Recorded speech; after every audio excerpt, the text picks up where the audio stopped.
This is the dimension of imagination. It is an area which we call the Twilight Zone. Hello everyone and welcome to Action RPG. I'm your host Aaron, and for today's video we're headed to the world of Last Epoch once again. And we're going to start this video with a story. I'm streaming on Aaron Action RPG on Twitch 2 days ago, and somebody said, hey, Zizarin is holding an interview with GGG talking about POE2, and one of the POE people just said they are changing their trade because of Last Epoch. And I'm like, okay, full stop. I literally stop playing. I take a deep breath. This is live on stream, and I say, come on. Maybe they said, hey, based upon new industry standards, maybe based upon the genre moving a different direction, maybe they said a lot of things that they're updating trade. But there's no way they said, because of Last Epoch, we are changing trade. And everyone in the chat is like, Aaron, you are required to watch this. And I did. And everyone else needs to hear this as well. I felt like I was in the Twilight Zone.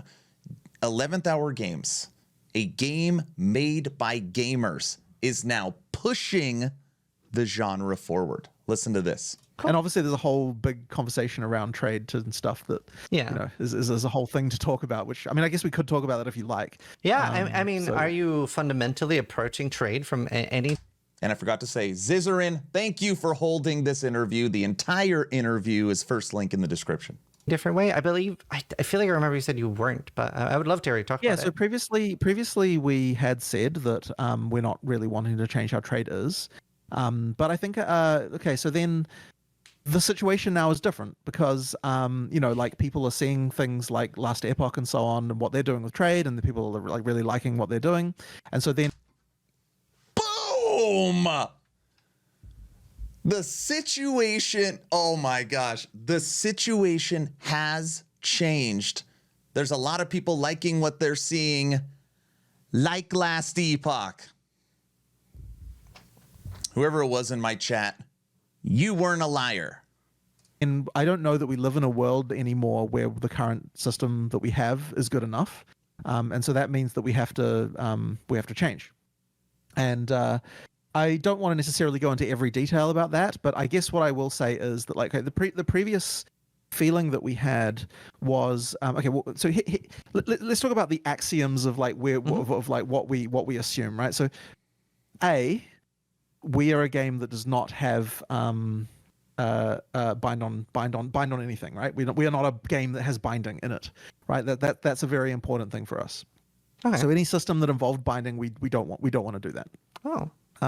Number two, if you have a trade system that's ultra easy, that has no friction at all, like if you imagine just like instant buyout with with no restriction, like everything's just completely free trade, what you'll get is an exponential curve where effectively the stuff that is the most powerful will become very, very, very, very expensive, and the stuff that's anything even below that will become extremely, extremely cheap.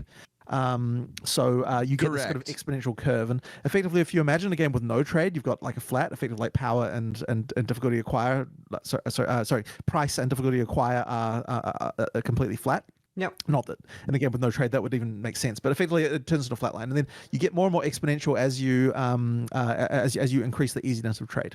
So therefore, the assumption is that there has to be some way of, in order for a game to be able to have trade, there needs to be something that restricts its use in some manner. And the previous way we looked at that was that you can either have instant buyouts or you can have instant like good search. And what we've been saying is, okay, well, I don't think players are going to accept anything less than instant buyouts, because I don't think there is a way to solve to solve the kinds of problems that people have with trade and PoE without having instant buyouts. So therefore, we now have to take as an axiom there must be instant buyouts, right? We must have that. There must be in some manner a way. How can we have that without having this problem? Now, previously we would have said, okay, well, in that case you can't have good search, but people will not accept a solution that doesn't involve the ability to search for items correctly. Therefore, we must have as well, we must have a proper search function. Okay. So what are we to do now then, right? Like if we must have instant buyouts and search, there has to be some manner of way to limit trade in some other means. Yeah. Now, if we're not going to have binding, that means there has to be some form of resource that limits trade in some manner that you have to play the game. Get ready for it. To get. And if that's the case, well, what resources do we have? Well, in POE2, we have gold. And if gold is something, so therefore we discussed basically gold can be a limiting factor. And if we make it so that you can't trade gold, you can only play for gold. And if we add a gold fee as a part of an instant buyout cost, that can mean that we can potentially have a trade system that has instant buyouts and searching while still having a way to and no binding and all that sort of stuff. So it is possible to do that. So Instant buyouts, which means you don't have to search and go to someone's hideout to buy it and deal with players. An amazing search feature in game, and having a fee using gold. Last Epoch is using gold for its trade. On top of that, there will be no binding, which means in Last Epoch, when you purchase an item from the bazaar, that item is done. You can't flip it. You can't do a lot with it. I mean, there's a couple of things, but you can't resell it. Where they are saying you'll be able to buy and flip freely, they don't want any form of binding. It's very, very interesting. And by the way, I got to meet both of these individuals in Germany at Gamescom.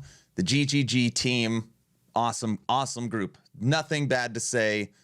They're all very passionate, good people. So we're discussing it, right? We're looking into this. I think that it solves a really important problem. I believe it is possible. We have to, as I said, there's a lot of details to work out. Yeah. There's a lot of issues and concerns. But as I said, I think that people will no longer accept an action RPG that doesn't have instant buyouts as a trade for a trade system. So therefore, we will need to change. And as I said, that's we have to move with the times, right? Like we can't. And as I said before, I don't want to have any excuses if players are not enjoying something. We need to find a way to solve that problem. So we will solve that problem. We will. Okay, I'm going to pause the video right there. Again, thank you, Zizarin, for having this interview. The entire thing, first link in the description.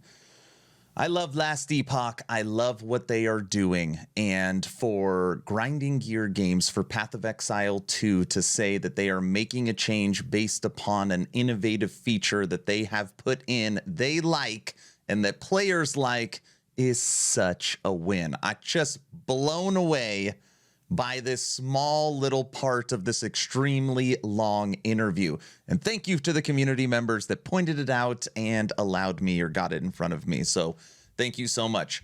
Are you excited for Path of Exile 2? Are you excited for 1.0 Last Epoch? Let me know your thoughts in the comment section below. So much planned here on the channel. We're going to be doing community events. We have Patreon game night coming up this Saturday, February 3rd.